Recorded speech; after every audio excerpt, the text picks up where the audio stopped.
Jewish businesses under siege by mobs. Jews attacked in the streets and forced to meet in secret or under tight security. This isn't Nazi Germany.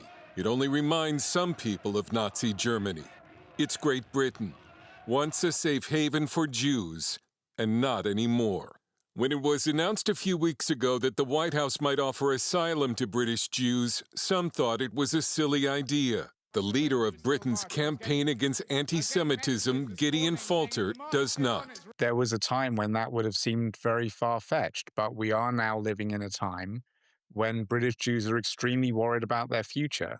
Shop for kosher food in London and you might see these fake price tags activists are putting on products, saying your purchase helps support genocide. Walk down the street looking Jewish, and if you're not attacked like this man, you might have to walk past one of these billboards condemning the Zionist occupation.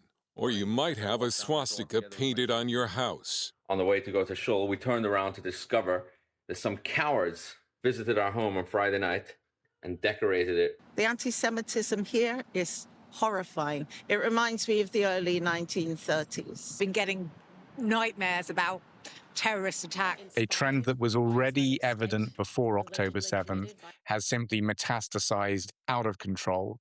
We have rampant Islamist and leftist extremism in the UK, and perhaps more worrying still, we have authorities which are failing to do anything about it, or if they are acting, it's only acting to appease the extremists. Falter says the British government has not cracked down on dangerous terrorist groups that are operating in the United Kingdom. The Islamic Revolutionary Guard Corps of Iran, the Muslim Brotherhood, the Houthis. I mean, this is the kind of craziness that Britain has subjected its citizens to. The United Arab Emirates, itself a Muslim kingdom, believes British colleges are now so infiltrated by the Muslim Brotherhood that it will no longer pay for its students who attend universities here, fearing it could radicalize them. When Jewish college student Tali Smuss began her freshman year at King's College in London, she logged on to a group for her English major, and the discussion was about educating Zionists. As the only Jewish person on my course, I asked them why they thought the Zionists need an education.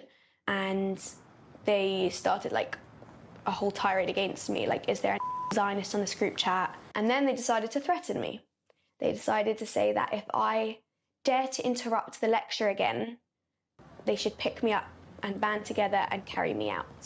And when she took the matter to a college official, she tells me, maybe you should try to understand why they're treating you this way. Gaza, Gaza, make us proud! Put those lions in the ground! British kids who are going to be our next leaders are being radicalized into a way of thinking that is so fundamentally un-British that it is just unrecognizable.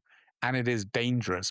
Yael Cohen Rothschild, a Sephardic Jew studying at Cardiff Metropolitan University in Wales, found blood smeared on her door and on an Israeli flag. In a second incident, someone wrote Yuda, German for Jew, on her door. We're telling me, hide your Magen David, take down your mezuzah, like nothing will happen if you don't make it obvious that you're Jewish.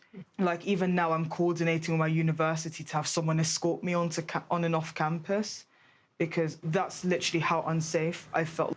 Yael is considering moving to Israel. We asked Jewish journalist David Collier, who receives regular death threats because he writes about anti-Semitism, if he would seek asylum in the U.S. if it was offered. Where's my suitcase?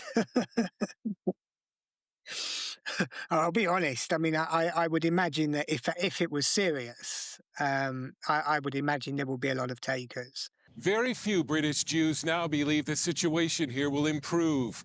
2/3 have said they don't believe they have a future in Britain. And now their options are to either deal with the danger they face or leave. It's becoming much harder to believe in a future where I and my family will be safe. Neither of my children will be here in 10 years' time. I can tell you that straight off, and we'll be gone as well. After the Manchester synagogue attack last year, Prime Minister Keir Starmer promised to do whatever it takes to crack down on anti-Semitism. However, polling shows very few British Jews think the government is doing enough, and most here fear it's only a matter of time before the next terror attack against Jews. thankfully, we live in an era where there is one place that any Jew in the world can go to, which is Israel. Anti-Semitism is also rising in the U.S. However, Falter believes at least some British Jews would consider asylum in the United States if it was offered. Dale Hurd, CBN News, London.